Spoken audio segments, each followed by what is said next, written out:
Malam ini, kita akan membahas kisah Pak Mustafa, seorang pria miskin yang memilih jalan pesugihan siluman ular dan akhirnya harus membayar harga yang tidak bisa ia kembalikan.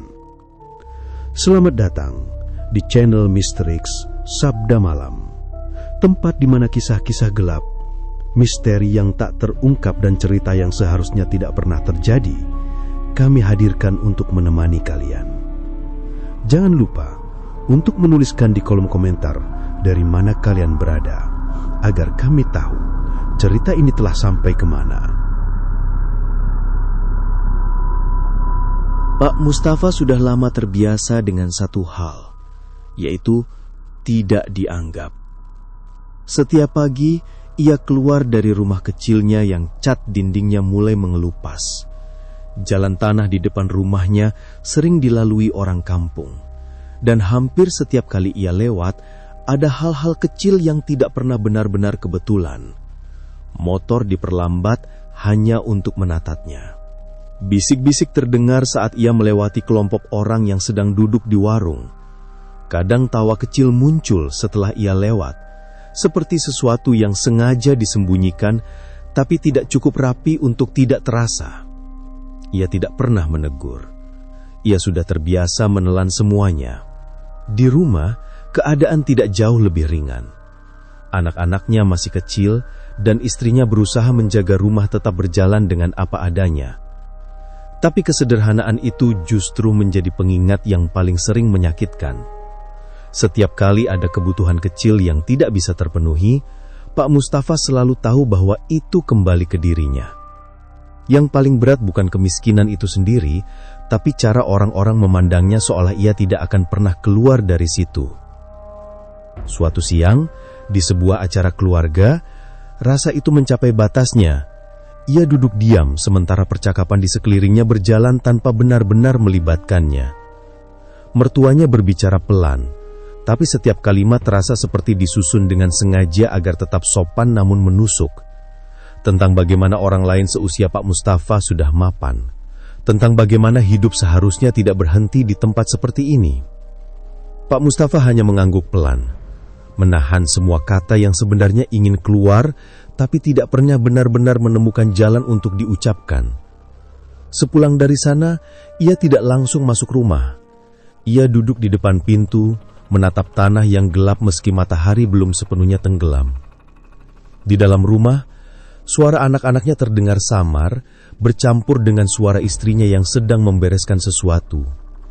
Suara itu seharusnya menenangkan, tapi malam itu tidak bekerja seperti biasanya. Ada sesuatu di dalam dirinya yang terasa semakin sempit. Bukan hanya soal uang, bukan hanya soal hidup yang sulit, tapi soal harga dirinya yang perlahan-lahan seperti dikikis tanpa ia bisa menghentikannya. Setiap hari terasa seperti pengulangan yang tidak pernah membawa perubahan. Dan pada malam-malam seperti itu, Pak Mustafa mulai memperhatikan satu hal kecil. Orang-orang yang dulu ia anggap sama dengannya, kini berjalan lebih jauh darinya. Hidup mereka bergerak, sementara hidupnya seperti tertinggal di tempat yang sama. Ia tidak tahu kapan tepatnya perasaan itu berubah menjadi sesuatu yang lebih gelap, tapi ia mulai menyadari bahwa rasa lelah bukan lagi sekadar ingin menyerah. Ada keinginan lain yang mulai tumbuh, keinginan untuk keluar dari keadaan ini dengan cara apapun. Malam itu, sebelum masuk ke rumah, ia sempat menatap langit lebih lama dari biasanya. Angin bergerak pelan, membawa suara yang tidak jelas asalnya. Entah dari mana atau mungkin hanya pikirannya sendiri, tapi untuk sesaat ia merasa seperti ada sesuatu yang memperhatikannya dari kejauhan. Ia masuk rumah tanpa mengatakan apa-apa, dan malam itu, untuk pertama kalinya, Pak Mustafa tidak benar-benar tidur dengan pikiran yang tenang. Malam itu, Pak Mustafa keluar rumah dengan langkah yang tidak seperti biasanya. Tidak cepat, tidak juga pasti. Seolah setiap langkahnya sedang mempertimbangkan sesuatu yang belum ia mengerti sepenuhnya. Di dalam rumah, anak-anaknya sudah tidur. Istrinya tidak banyak bertanya ketika ia pamit. Hanya tatapan singkat yang menyimpan kebiasaan lama. Mengerti tanpa perlu dijelaskan. Angin malam terasa lebih dingin dari biasanya.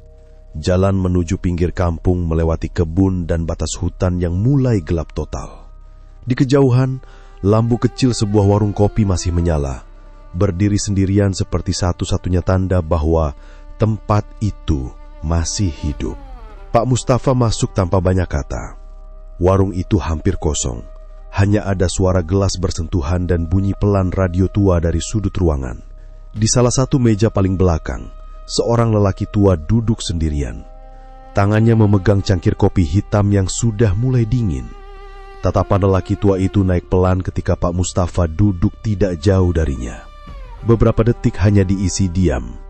Lalu lelaki tua itu berbicara lebih dulu. "Orang kalau malam-malam kesini, biasanya bukan cari kopi," ucapnya pelan. Pak Mustafa tidak langsung menjawab. Ia hanya menghela napas pendek. "Saya cuma tidak enak di rumah," jawabnya akhirnya. Lelaki tua itu mengangguk pelan, seperti sudah mendengar jawaban itu berkali-kali dari orang yang berbeda. "Kalau tidak enak di rumah, biasanya bukan rumahnya yang salah," katanya singkat. Pak Mustafa menatapnya sekilas. "Maksudnya?" Lelaki tua itu tersenyum tepis. Bukan senyum ramah, tapi seperti orang yang tahu lebih banyak dari yang ia ucapkan. Kadang hidupnya orang tidak berhenti di masalah, tapi berhenti di cara dia menerima masalah itu. Pak Mustafa mengaduk kopi yang belum ia sentuh. "Saya sudah capek hidupnya begini," katanya pelan, hampir seperti berbicara pada dirinya sendiri. Lelaki tua itu menatapnya lebih lama kali ini. "Capek itu banyak bentuknya," jawabnya. "Ada yang capek karena kerja, ada yang capek karena miskin, tapi ada juga yang capek karena merasa tidak dihargai." Kalimat itu membuat Pak Mustafa diam sedikit lebih lama. Lelaki tua itu lalu mencondongkan tubuhnya sedikit ke depan. Kalau orang sudah sampai di titik itu, biasanya dia mulai cari jalan yang tidak dicari orang lain. Pak Mustafa mengerutkan dahi. "Jalan apa?" Lelaki tua itu tidak langsung menjawab. Ia menatap ke arah luar warung, ke arah gelap yang menuju hutan. "Jalan yang tidak semua orang berani lihat," katanya pelan. Hening kembali turun beberapa saat. Pak Mustafa menghela napas. "Kalau itu jalan yang cuma bikin tambah masalah, saya tidak mau." Lelaki tua itu tertawa kecil, hampir tidak terdengar. "Tidak semua masalah itu tambah besar," jawabnya. "Ada juga yang masalahnya selesai, tapi diganti dengan hal lain." Pak Mustafa menatapnya lebih tajam. "Bapak ini maksudnya apa sebenarnya?" Lelaki tua itu akhirnya menoleh langsung ke arahnya. "Kalau kamu benar-benar ingin keluar dari hidup yang kamu benci," katanya pelan, "kadang kamu harus masuk ke tempat yang orang lain tidak mau dekati." Pak Mustafa diam, kali ini tidak memotong. Lelaki tua itu melanjutkan, suaranya makin rendah. "Bukan semua kekayaan datang dari kerja keras, ada yang datang karena perjanjian." Pak Mustafa menegang sedikit. "Perjanjian dengan siapa?" Lelaki tua itu tidak langsung menjawab.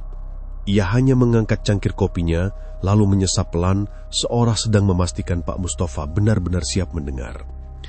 "Dengan sesuatu yang tidak semua orang bisa lihat," katanya akhirnya. Pak Mustafa menatapnya lama. "Saya tidak percaya hal begituan."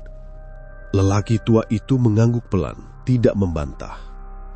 "Orang yang belum sampai di batas biasanya bilang begitu." Ucapan itu membuat Pak Mustafa diam lebih lama dari sebelumnya. Di luar warung, angin hutan bergerak pelan. Suaranya seperti gesekan sesuatu yang tidak terlihat.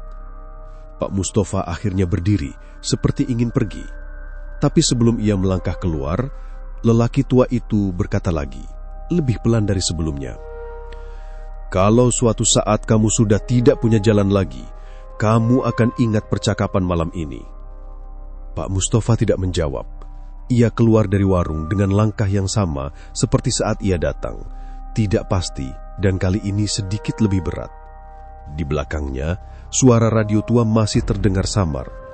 Tapi bagi Pak Mustafa, malam itu tidak lagi terasa seperti malam biasa. Ada sesuatu yang mulai menempel di pikirannya. Penyakit itu datang tanpa banyak tanda, tapi dampaknya langsung merobohkan sisa-sisa ketahanan hidup Pak Mustafa. Istrinya jatuh sakit, tubuhnya melemah dari hari ke hari, sementara biaya pengobatan terus menjadi beban yang tidak pernah bisa ia kejar. Setiap kali ia mencoba mencari pinjaman atau pertolongan, jawaban yang ia dapatkan selalu sama: penolakan halus atau tatapan yang sudah lebih dulu menutup pintu. Di kampung, kabar itu tidak membuat simpati tumbuh. Justru sebaliknya, hinaan yang dulu hanya berupa bisikan mulai berubah menjadi ucapan terbuka. Tetangga-tetangganya seolah menemukan alasan baru untuk mengingatkan betapa tidak berdayanya hidup Pak Mustafa. Bahkan mertuanya sendiri tidak lagi menyembunyikan rasa kecewa, menyebutnya dengan kalimat-kalimat yang terasa lebih tajam dari sebelumnya. Pak Mustafa mendengarkan semuanya, diam, menahan. Tapi kali ini, tidak seperti biasanya. Ia tidak hanya menelan, ada sesuatu di dalam dirinya yang retak lebih dalam dari sebelumnya. Bukan hanya malu, tapi marah yang tidak lagi bisa disembunyikan di bawah diam. Malam itu, setelah kembali dari rumah sakit dengan tangan kosong, ia duduk lama di depan rumah. Suara batuk istrinya terdengar pelan dari dalam, bercampur dengan suara anak-anak yang mulai takut melihat keadaan ibunya. Dan di titik itu, sesuatu di dalam dirinya berhenti bertahan. Keesokan malamnya, Pak Mustafa kembali keluar rumah. Tidak seperti sebelumnya, kali ini langkahnya tidak ragu, tapi juga tidak tenang. Ada campuran antara amarah, rasa terhina, dan keputusasaan yang sudah melewati batas. Ia mencari lelaki tua itu. Di warung pinggir kampung yang sama, lelaki tua itu sudah ada. Seperti biasa, tidak tampak terkejut. Hanya mengangkat pandangan sedikit ketika Pak Mustafa duduk tanpa permisi. Beberapa detik hanya diisi diam. Lalu Pak Mustafa berbicara lebih dulu. Suaranya rendah tapi berat. "Saya sudah tidak bisa hidup begini lagi." Lelaki tua itu menatapnya tenang. "Begini yang bagaimana?" Pak Mustafa tertawa kecil, tapi bukan tawa yang ringan. Dihina setiap hari, tidak punya apa-apa. Istri saya sakit tapi saya tidak bisa melakukan apa-apa. Ia berhenti sejenak, nafasnya tertahan. Orang-orang kampung itu, bahkan keluarga saya sendiri, mereka melihat saya seperti bukan apa-apa. Lelaki tua itu tidak langsung menjawab. Ia hanya mengamati Pak Mustafa, seperti membaca sesuatu yang sudah lama ia kenal. "Dan kamu marah sekarang?" tanyanya pelan. Pak Mustafa mengangguk, kali ini tanpa ragu. "Bukan marah, saya sudah hancur." Hening sebentar. Lelaki tua itu akhirnya bersandar, lalu berbicara dengan suara lebih pelan dari biasanya. "Kalau manusia sudah sampai di titik itu," katanya, "biasanya dia tidak lagi mencari jalan keluar yang bersih." Pak Mustafa menatapnya tajam. "Saya sudah tidak peduli bersih atau tidak." Ucapan itu membuat lelaki tua itu diam sejenak, lalu mengangguk kecil. "Kalau begitu, ikut." Mereka meninggalkan warung tanpa banyak kata. Jalan yang mereka tempuh kali ini lebih jauh dari sebelumnya. Tidak lagi hanya pinggir kampung, tapi masuk ke jalur yang semakin sunyi, semakin tertutup oleh pepohonan. Udara terasa lebih lembab, dan suara alam terdengar seperti ditahan oleh sesuatu yang tidak terlihat. Di dekat sebuah telaga kecil yang airnya gelap meski tidak sepenuhnya malam, berdiri sebuah gubuk kayu sederhana. Tidak besar, tidak rapi, tapi terasa seperti tempat yang tidak seharusnya ada di sana. Disinilah lelaki tua itu berhenti. Ia berdiri di pinggir telaga, lalu mengeluarkan beberapa batang dupa dari balik kainnya. Dengan tenang, ia merapalkan sesuatu yang tidak sepenuhnya terdengar jelas, seperti bahasa lama yang sudah jarang digunakan manusia. Asap dupa mulai naik, melingkar pelan di udara malam yang tiba-tiba terasa lebih berat. Lalu lelaki tua itu mengambil untayan bunga 7 warna.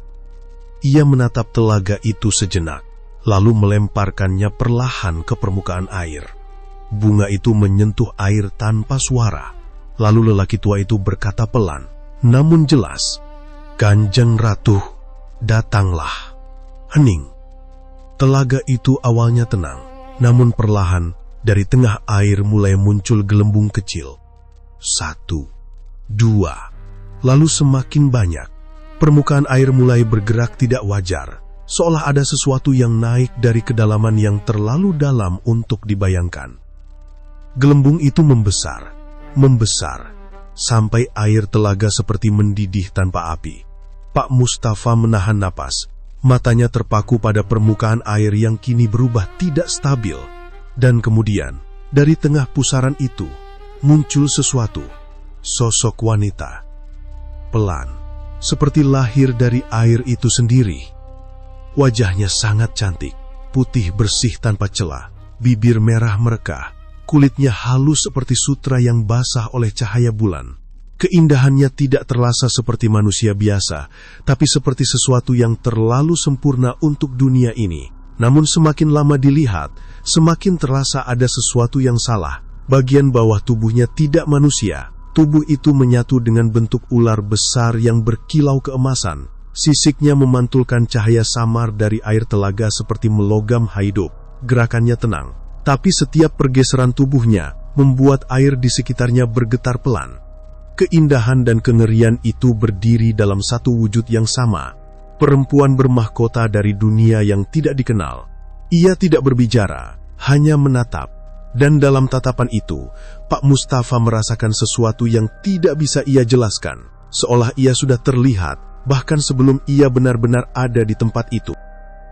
Di tepi telaga itu, sebelum semua benar-benar dimulai, Pak Mustafa berdiri dalam diam yang panjang.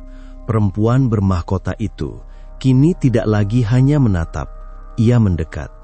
Gerakannya tenang, namun setiap pergeseran tubuh ular keemasannya membuat air telaga beriak pelan seperti menghormati kehadirannya.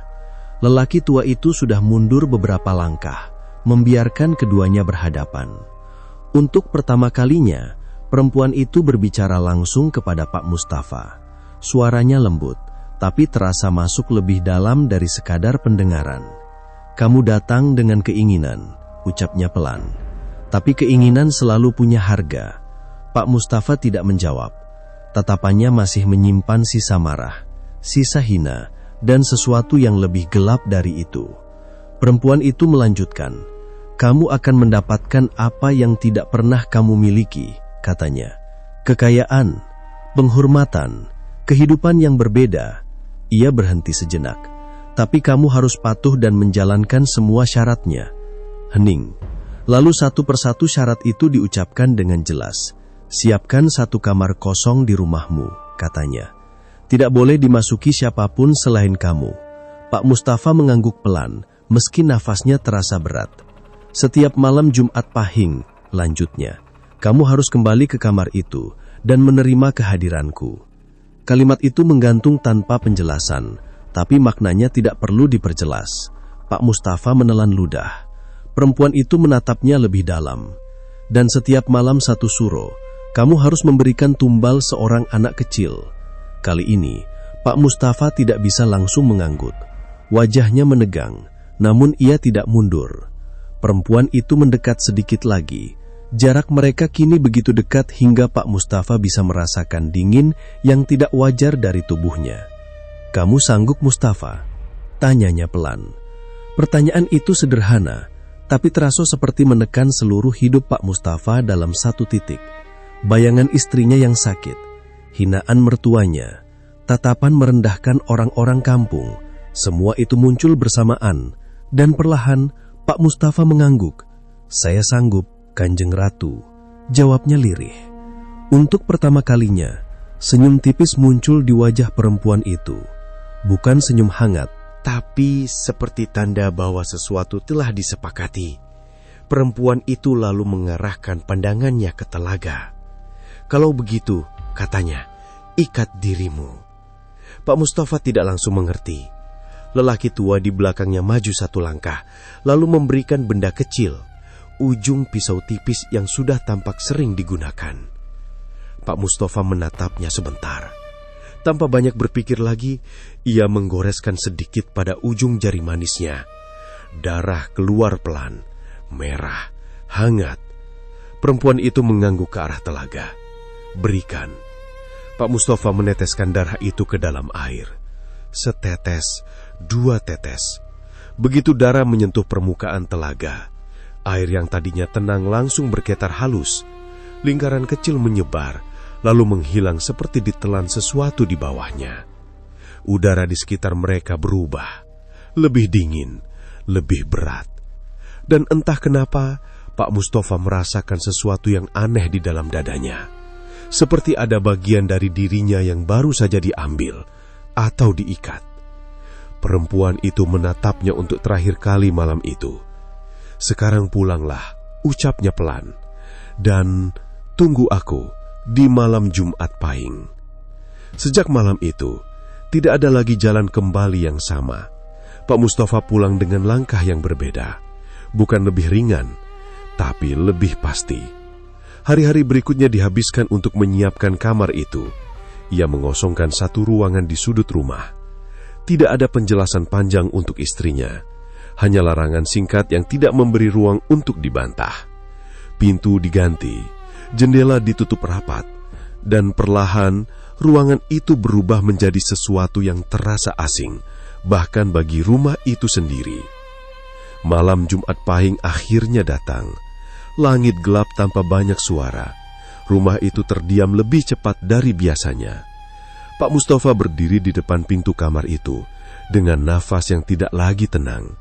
Ia membuka pintu, masuk, dan menutupnya dari dalam.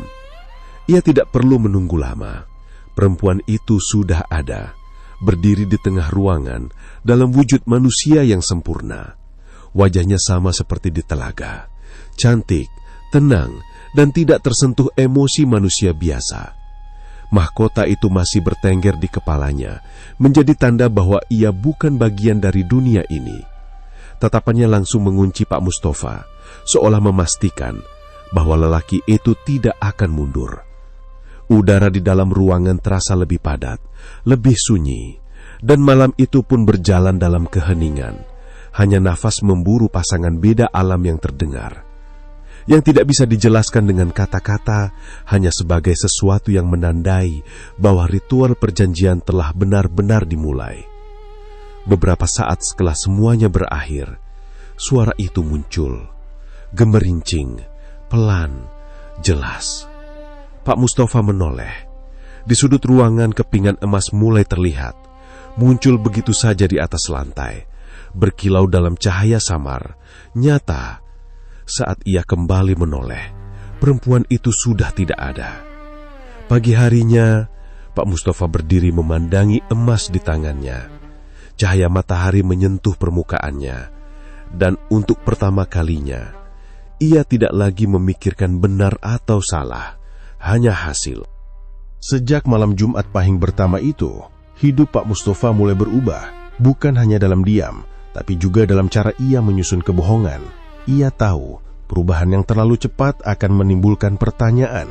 Dan pertanyaan adalah hal yang paling berbahaya bagi seseorang yang menyimpan rahasia. Maka sebelum orang lain sempat bertanya, Pak Mustafa lebih dulu menyiapkan jawabannya. Suatu pagi ia duduk bersama istrinya di ruang depan. Tidak lama, tidak banyak kata. Aku dapat kerja, katanya singkat. Istrinya menatap, sedikit heran. Kerja di mana? Pak Mustafa menjawab tenang, seolah sudah mengulang kalimat itu berkali-kali di kepalanya. Kerja di tambang emas, di luar kota. Jauh? Sebulan sekali baru pulang. Tidak ada kecurigaan di wajah istrinya. Justru ada harapan yang perlahan tumbuh. Dan sejak hari itu, cerita itu mulai hidup. Pak Mustafa mulai sering pergi. Tidak benar-benar ke tambang, tapi cukup untuk membuat semua orang percaya bahwa ia bekerja di tempat yang keras, jauh, dan menghasilkan. Setiap kali ia kembali, ia membawa uang. Awalnya cukup, lalu lebih dari cukup. Alasan tambang emas ilegal itu menjadi tameng yang sempurna. Cukup masuk akal untuk tidak ditanya terlalu dalam, tapi juga cukup besar untuk menjelaskan perubahan hidupnya. Tetangga-tetangganya mulai percaya, mertuanya berhenti meremehkan, dan Pak Mustafa mulai menikmati semuanya. Bulan demi bulan berlalu, ritual tetap berjalan setiap Jumat Pahing. Kamar itu selalu tertutup, dan setiap kali malam itu berakhir, suara yang sama selalu hadir. Gemerincing. Semakin lama, semakin banyak. Dan semakin lama, semakin ia tunggu. Tidak sampai 1 tahun, perubahan itu tidak lagi bisa disembunyikan sebagai sekedar cukup. Pak Mustafa mengambil langkah yang lebih besar. Ia membuka sebuah toko emas di kota. Tempat itu menjadi wajah baru dari hidupnya, rapi, bersih, dan terlihat seperti hasil kerja keras yang nyata. Orang-orang datang, membeli, percaya. Tidak ada yang tahu dari mana emas itu sebenarnya berasal. Tidak ada yang bertanya terlalu jauh. Semua terlihat wajar. Namun Pak Mustafa tidak berhenti di situ. Dengan kekayaan yang terus mengalir, ia membangun sebuah rumah baru. Bukan lagi rumah kecil di kampung, tapi rumah megah di pinggiran kota. Tempat yang jauh dari tetangga lama, jauh dari bisik-bisik masa lalu. Tempat di mana ia bisa menjadi seseorang yang berbeda. Di dalam rumah itu, ia melakukan satu hal yang paling penting. Ia menyiapkan sebuah kamar khusus, lebih rapi, lebih tertutup, lebih sempurna. Pintunya tebal, tidak ada jendela yang benar-benar terbuka. Tidak ada siapapun yang diizinkan masuk, bahkan istrinya. Kamar itu tidak lagi sekadar ruang, tapi menjadi pusat dari semua yang ia miliki. Kehidupan barunya terlihat sempurna dari luar. Istrinya kini hidup lebih nyaman. Anak-anaknya tidak lagi kekurangan. Orang-orang yang dulu meremehkan kini berbicara dengan penuh hormat. Namun di dalam rumah itu ada sesuatu yang tidak berubah. Jarak. Pak Mustafa semakin dingin. Bukan karena marah, tapi karena pikirannya tidak lagi sepenuhnya berada di dunia yang sama dengan keluarganya. Setiap malam Jumat Pahing, ia menghilang ke dalam kamar itu. Dan setiap kali keluar, ia membawa hasil. Namun di balik semua itu, satu hal mulai mendekat. Pelan, pasti, tidak bisa dihindari. Malam 1 Suro. Untuk pertama kalinya sejak perjanjian itu dibuat, Pak Mustafa benar-benar dihadapkan pada bagian yang tidak bisa ia tunda lagi. Tumbal pertama. Suatu sore, ia berdiri di halaman rumah barunya. Anak-anak bermain di kejauhan, tertawa, tidak tahu apapun.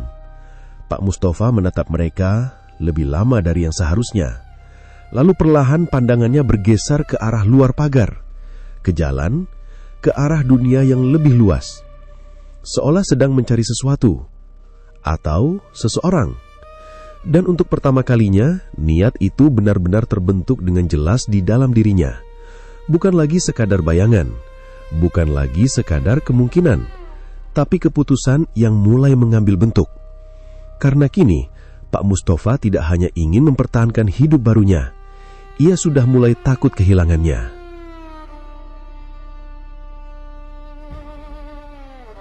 Malam 1 Suro datang tanpa suara. Tidak ada tanda khusus di langit. Tidak ada perubahan yang bisa dilihat oleh orang biasa. Namun bagi Pak Mustafa, malam itu terasa berbeda sejak matahari mulai tenggelam. Ada tekanan yang tidak terlihat, seperti waktu berjalan lebih lambat, tapi juga semakin mendesak.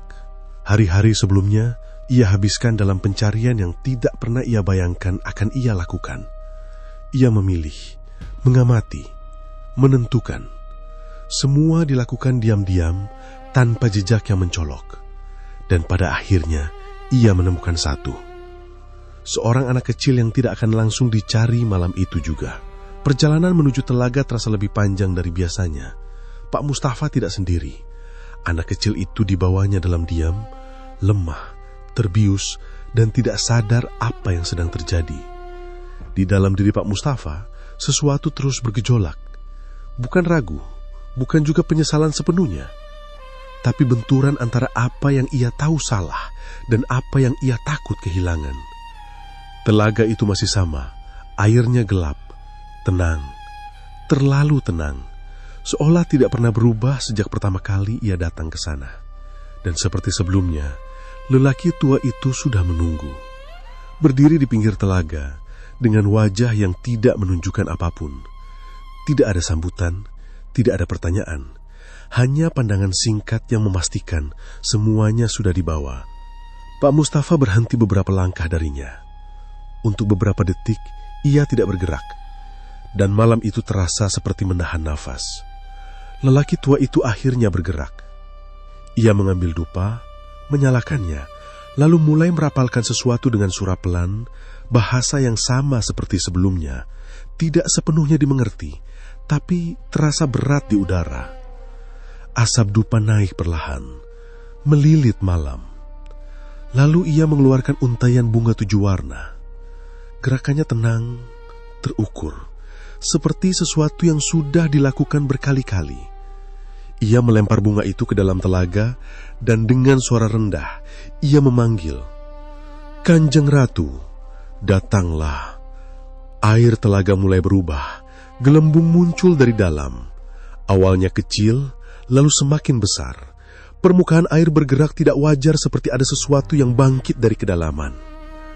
Pak Mustafa menatap tanpa berkedip, dadanya terasa sesak. Dan dari tengah pusaran itu, ia kembali muncul.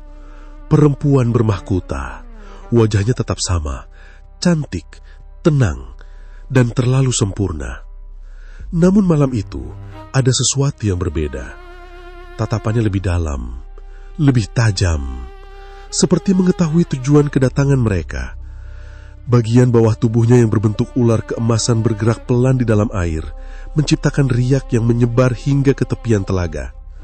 Ia tidak langsung berbicara, hanya menatap. Lelaki tua itu mundur 1 langkah, memberi ruang. Pak Mustafa berdiri di tempatnya. Untuk pertama kalinya sejak perjalanan itu dimulai, tangannya sedikit gemetar. Perempuan itu mengalihkan pandangan ke arah anak kecil itu. Dan untuk sesaat, keheningan terasa lebih berat dari sebelumnya. Ritual itu berlangsung tanpa banyak kata. Lelaki tua itu membimbing dengan gerakan, dengan isyarat yang tidak perlu dijelaskan panjang lebar. Pak Mustafa mengikuti, tidak sepenuhnya sadar, tidak sepenuhnya hilang, tapi berada di antara 2 hal yang tidak bisa ia satukan. Saat semuanya mencapai titik akhirnya, telaga itu kembali bergetar, lebih kuat, lebih dalam, dan dari tengah air terdengar sesuatu. Suara, pelan namun jelas, bukan suara manusia biasa. Sebuah desahan panjang, seperti kepuasan yang dalam dan dingin. Pak Mustafa menegang. Suara itu tidak keras, tapi cukup untuk menembus ke dalam pikirannya. Semua kembali sunyi setelah itu. Air telaga kembali tenang, seolah tidak pernah terjadi apapun. Perempuan itu menghilang tanpa jejak. Lelaki itu tidak berkata apa-apa. Tidak ada ucapan selesai. Tidak ada penjelasan. Hanya diam. Perjalanan pulang terasa berbeda, lebih berat, lebih panjang. Langkah Pak Mustafa tidak lagi pasti. Untuk pertama kalinya sejak semua ini dimulai, ia benar-benar merasakan sesuatu yang tidak bisa ia abaikan. Rasa bersalah. Bukan kecil, bukan samar, tapi nyata. Menempel, mengikuti setiap langkahnya. Saat ia sampai di rumah, semuanya terlihat sama seperti biasa. Rumah megah itu berdiri tenang, lampu menyala lembut, anak-anaknya tertidur di dalam, istrinya juga. Dunia seolah tidak berubah, namun di dalam dirinya, sesuatu telah berubah. Malam itu, Pak Mustafa duduk sendirian di kamar khusus itu. Tidak ada suara gemerincing, tidak ada kehadiran siapapun, hanya dirinya dan pikirannya sendiri. Wajah anak kecil itu terus muncul berulang-ulang. Tatapan kosong itu, keheningan itu, dan suara dari telaga itu terus terngiang. Untuk beberapa saat, ia menunduk, diam, seolah mencoba merasakan sepenuhnya apa yang telah ia lakukan. Namun perlahan, satu hal lain mulai muncul, rasa takut. Bukan takut pada apa yang sudah terjadi, tapi takut kehilangan semua yang sudah ia bangun, semua yang sudah ia miliki, semua yang akhirnya ia dapatkan setelah bertahun-tahun dihina. Dan pada akhirnya, rasa itu lebih kuat, lebih besar, lebih menguasai. Pak Mustafa mengangkat kepalanya. Matanya tidak lagi sama. Rasa bersalah itu tidak hilang, tapi tertutup, terkunci, ditekan jauh ke dalam. Karena sekarang ia tahu satu hal dengan pasti. Ia sudah melangkah terlalu jauh untuk berhenti. Waktu berjalan tanpa benar-benar terasa. Awalnya Pak Mustafa masih menghitung. Tahun pertama terasa panjang. Tahun kedua mulai lebih cepat. Setelah itu, semuanya seperti bergulung tanpa jeda. Ritual demi ritual, malam demi malam, dan gemerincing yang tidak pernah absen. Sampai suatu hari, ia menyadari sesuatu yang sederhana tapi mengejutkan. Sudah 10 tahun. Dalam 10 tahun itu, hidupnya berubah bukan hanya menjadi lebih baik, tapi menjadi sesuatu yang sulit dipercaya. Toko emasnya tidak lagi satu. Dari satu toko kecil di kota, berkembang menjadi beberapa cabang. Lalu bertambah lagi. Nama Mustafa mulai dikenal di berbagai tempat, bahkan oleh orang-orang yang tidak pernah ia kenal sebelumnya. Orang datang, membeli, percaya. Tidak ada yang bertanya terlalu dalam dari mana semua emas itu berasal, karena semuanya terlihat masuk akal. Terlalu rapi untuk dicurigai. Rumah megahnya di pinggiran kota kini tidak lagi satu-satunya. Ia memiliki tanah di beberapa tempat. Kendaraan yang dulu hanya bisa ia lihat dari jauh, kini berjajar di halaman. Hidupnya dipenuhi hal-hal yang dulu bahkan tidak berani ia bayangkan. Ia tidak lagi dihina. Ia dihormati, bahkan dicari. Mertuanya kini berbicara dengan penuh kehati-hatian. Tetangga lamanya menyebut namanya dengan nada berbeda, campuran antara kagum dan segan. Semua yang dulu ia inginkan, kini ia miliki. Namun ada satu hal yang tidak pernah berubah. Kamar itu. Di rumah pertamanya, di rumah barunya, dimanapun ia tinggal, kamar itu selalu ada, selalu tertutup, selalu menunggu malam Jumat Pahing. Dan setiap malam itu tiba, semuanya berjalan seperti biasa. Tanpa kata, tanpa perubahan, seperti waktu tidak berlaku di dalamnya. Begitu juga dengan malam satu suro. Setiap tahun, selalu ada yang harus diberikan. Dan selama 9 tahun pertama, tidak pernah ada masalah. Pak Mustafa selalu berhasil, selalu menemukan, selalu menyiapkan, tanpa gagal, tanpa terlambat. Namun memasuki tahun ke-10, sesuatu mulai berubah. Perubahan itu kecil di awal. Hanya kabar. Satu anak hilang di satu tempat, lalu beberapa minggu kemudian, satu lagi di tempat berbeda. Awalnya tidak terasa berhubungan. Tapi semakin lama, kabar itu semakin sering terdengar. Orang-orang mulai berbicara, lebih waspada, lebih curiga. Anak-anak tidak lagi bebas bermain sampai malam. Orang tua mulai menjaga lebih ketat. Lingkungan berubah. Dan perubahan itu mulai terasa mengganggu. Namun memasuki tahun ke-10, sesuatu mulai berubah. Perubahan itu kecil di awal, hanya kabar. Satu anak hilang di satu tempat. Lalu beberapa minggu kemudian, satu lagi di tempat berbeda. Awalnya tidak terasa berhubungan. Tapi semakin lama, kabar itu semakin sering terdengar. Orang-orang mulai berbicara, lebih waspada, lebih curiga. Anak-anak tidak lagi bebas bermain sampai malam. Orang tua mulai menjaga lebih ketat. Lingkungan berubah, dan perubahan itu mulai terasa mengganggu. Untuk pertama kalinya, Pak Mustafa tidak langsung menemukan target. Ia mulai kembali ke cara lamanya, mengamati, menunggu, mengikuti. Namun kali ini, setiap kesempatan terasa lebih sempit. Setiap langkah terasa lebih beresiko. Ia pernah hampir tertangkap pandangan seseorang. Pernah harus membatalkan rencana di detik terakhir. Hal-hal yang dulu tidak pernah terjadi. Hari-hari terus berjalan. Malam satu suro semakin dekat. Dan untuk pertama kalinya dalam 10 tahun, Pak Mustafa mulai gelisah. Ia mencoba cara lain. Sesuatu yang dulu tidak pernah ia butuhkan. Ia mencari orang-orang yang bergerak di sisi gelap. Orang-orang yang terbiasa melakukan hal-hal yang tidak pernah dibicarakan secara terbuka. Bukan dengan cara terang-terangan, tapi melalui jalur yang ia tahu ada. Pertemuan dilakukan singkat, percakapan tidak banyak, hanya kebutuhan yang disampaikan dan imbalan yang ditawarkan. Namun bahkan dengan bantuan mereka, hasilnya tetap sama. Tidak ada yang bisa dipastikan tepat waktu. Tidak ada yang berani menjamin. Semua terasa tidak lagi berada dalam kendalinya. Hari demi hari terasa semakin sempit. Pak Mustafa mulai berubah. Ia lebih sering marah tanpa sebab jelas, lebih sering menyendiri, lebih sering menghilang ke dalam kamar itu, bahkan di luar waktu yang seharusnya. Ia duduk di sana lebih lama, menatap lantai, menunggu sesuatu yang tidak datang. Tidak ada gemerincing, tidak ada tanda, hanya sunyi. Suatu malam, ia duduk sendirian di dalam kamar itu. Lampu redup, pintu tertutup rapat, tidak ada suara dari luar.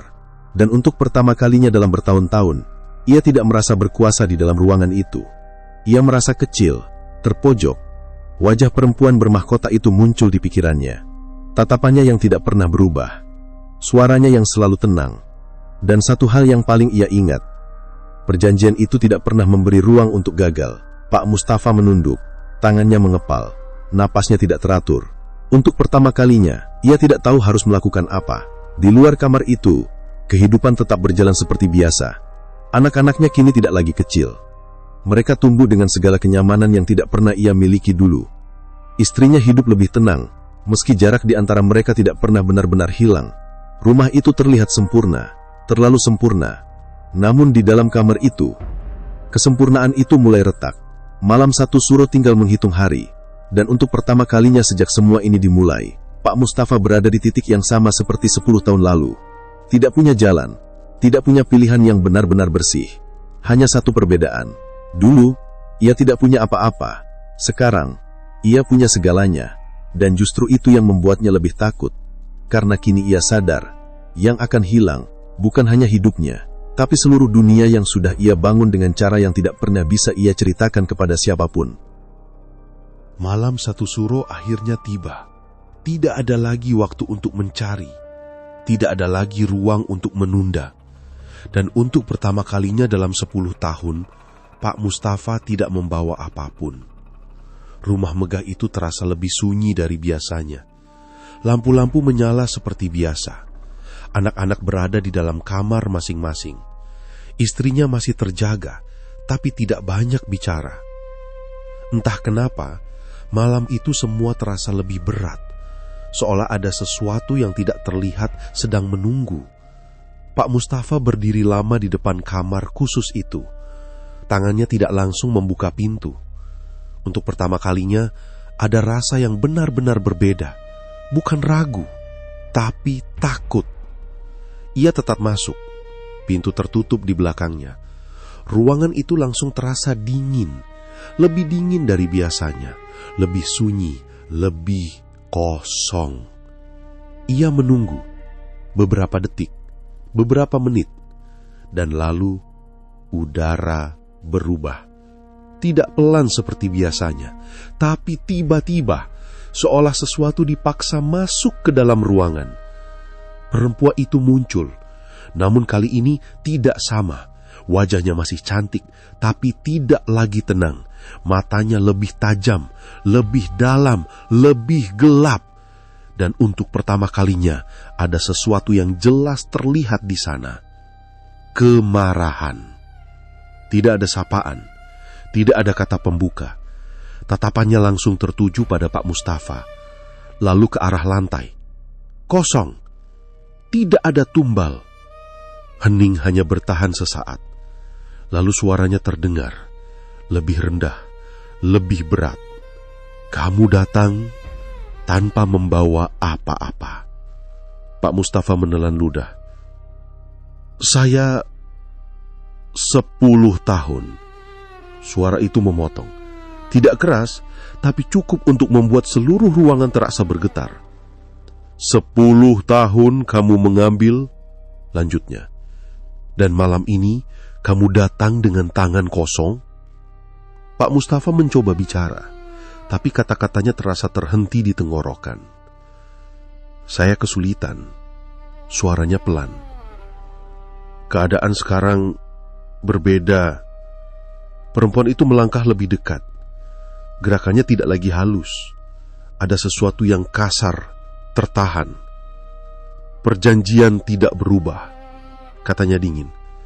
Udara di dalam ruangan terasa semakin menekan. Dinding seperti menyempit.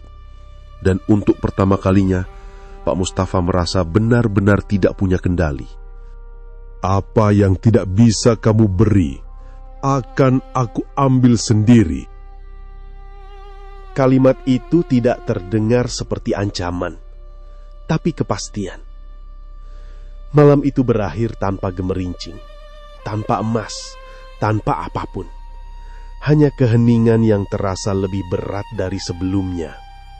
Keesokan harinya, semuanya mulai berubah. Awalnya kecil, anak bungsunya demam. Tidak terlalu tinggi, tapi tidak biasa.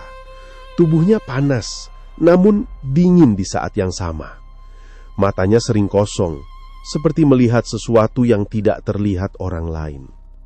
Pak Mustafa mencoba menganggap itu biasa.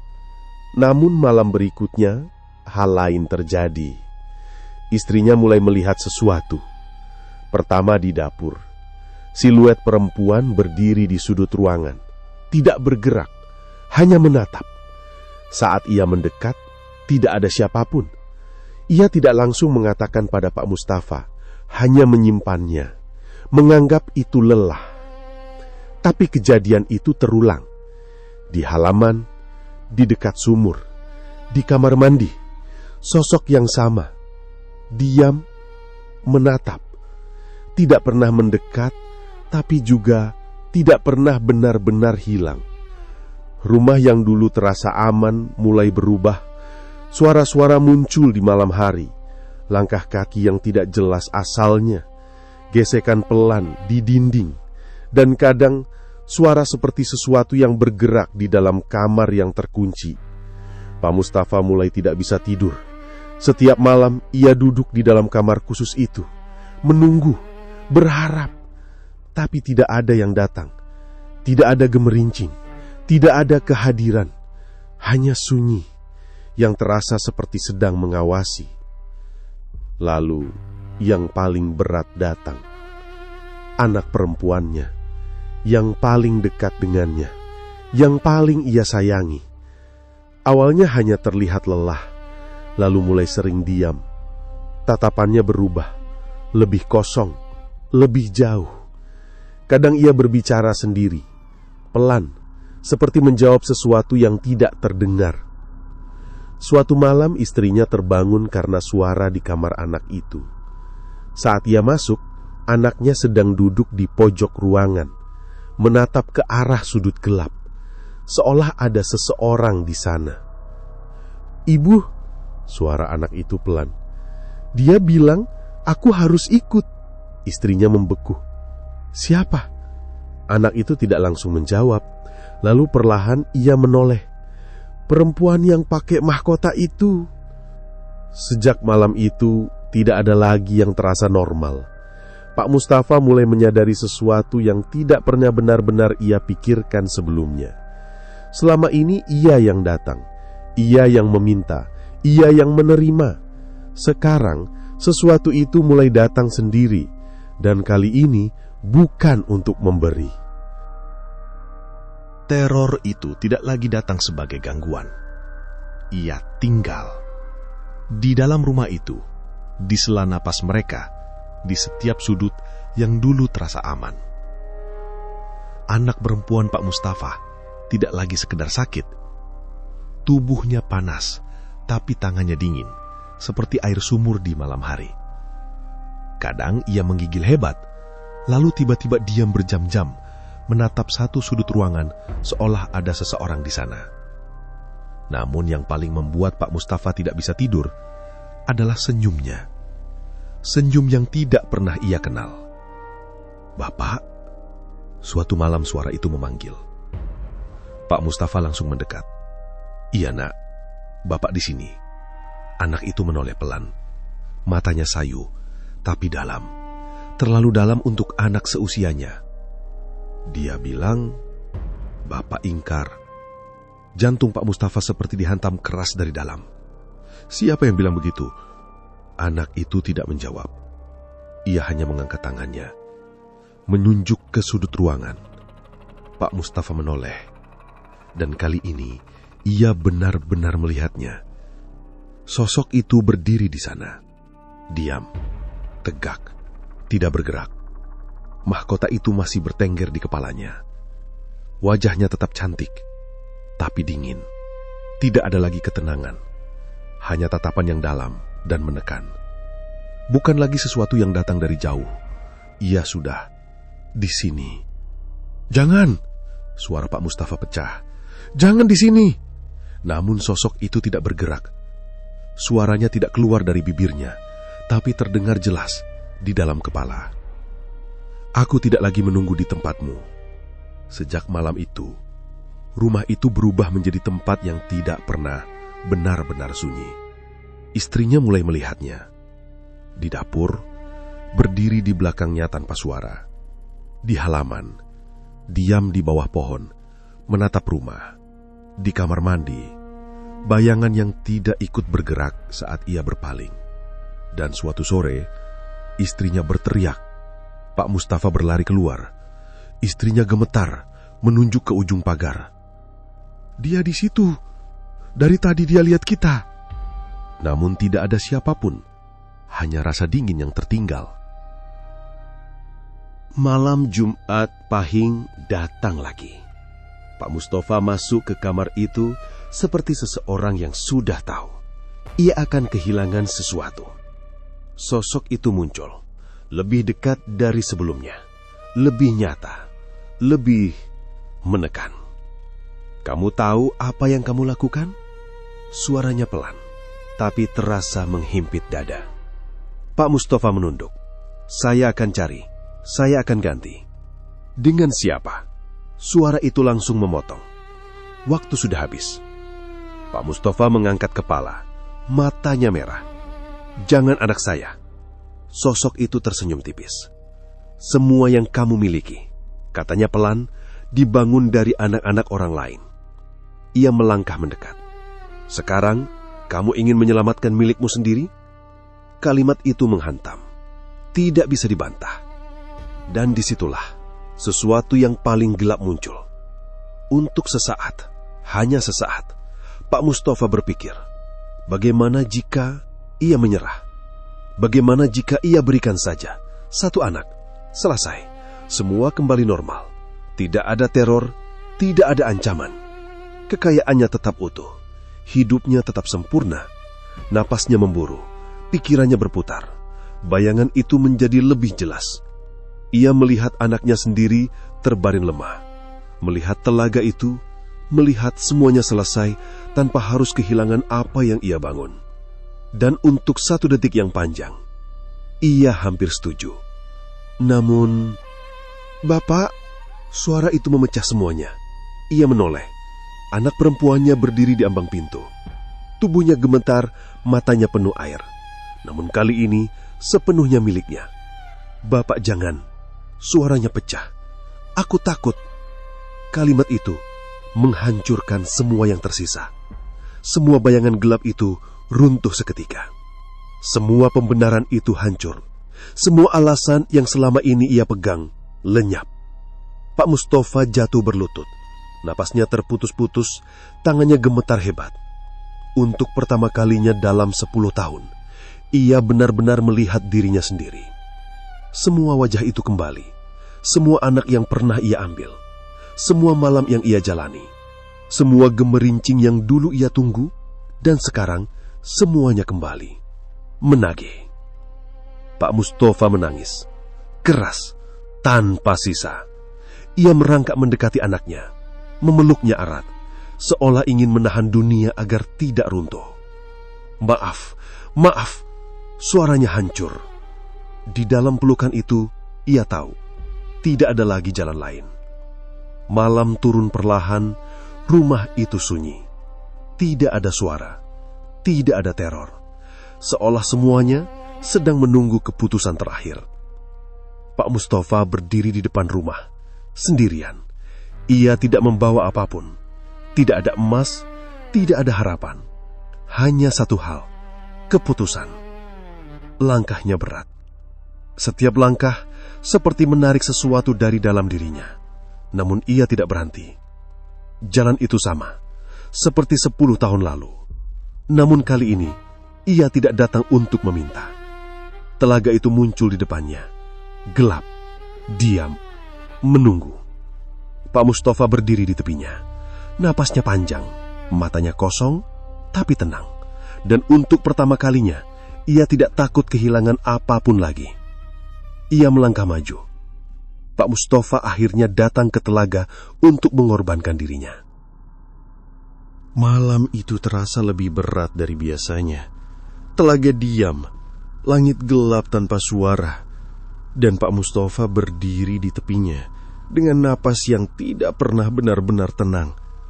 "Aku gagal," suaranya pelan, serak, seolah kata itu sulit keluar dari tenggorokannya sendiri. Air telaga belum bergerak, namun dingin sudah lebih dulu merambat. "Aku tidak bisa menyiapkan tumbal kali ini." Ia menunduk, tangannya mengepal. "Aku tidak sanggup menumbalkan anakku sendiri." Hening. Dan lalu, air telaga bergerak, bukan pelan seperti biasanya, tapi bergetar, seperti sesuatu yang langsung bangkit dengan amarah. Gelembung muncul cepat, permukaan air pecah, dan dari tengahnya, ia muncul. Perempuan bermahkota. Namun malam itu, tidak ada lagi keindahan yang bisa ditatap dengan tenang. Wajahnya tetap sempurna, tapi matanya tajam, dingin, dan penuh murka. "Kamu tidak sanggup?" Suaranya pelan, namun menggetarkan tanah di bawah kaki. Pak Mustafa tidak mengangkat kepala. "Aku tidak bisa." Suaranya bergetar. "Dia anakku."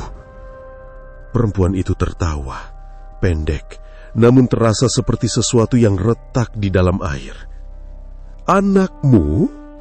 Ia melangkah mendekat. Tubuh ularnya bergerak pelan, menciptakan riak yang menghantam tepian telaga. 10 tahun. Suaranya semakin rendah, semakin dalam. "Kamu membawa anak-anak orang lain ke sini." Pak Mustafa terdiam. Napasnya berat. "Dan sekarang," lanjutnya, "saat giliranmu, kamu tidak sanggup?" Setiap kata terasa seperti menampar, tidak bisa dibantah. Pak Mustafa jatuh berlutut. "Aku salah." Suaranya pecah. "Aku akan bayar.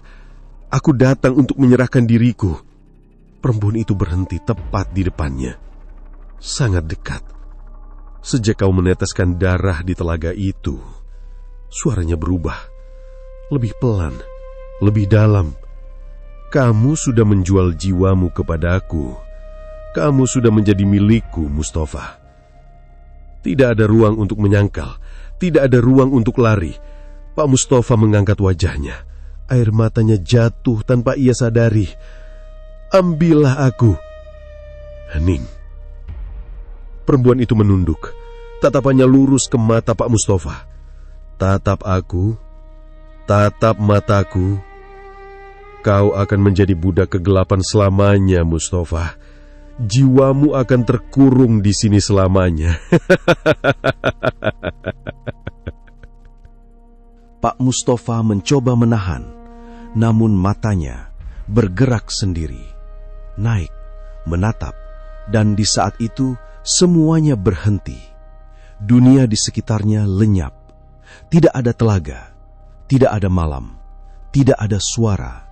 Yang ada hanya mata itu, dalam, gelap, dan tidak berujung.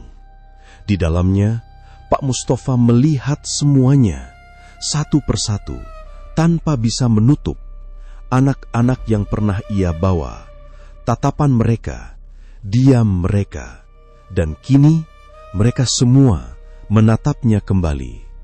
Nafasnya terputus, air matanya jatuh. Rasakan suara itu bergema di dalam kepalanya. Rasa bersalah datang bersamaan. Tidak bisa ditahan, tidak bisa dihindari.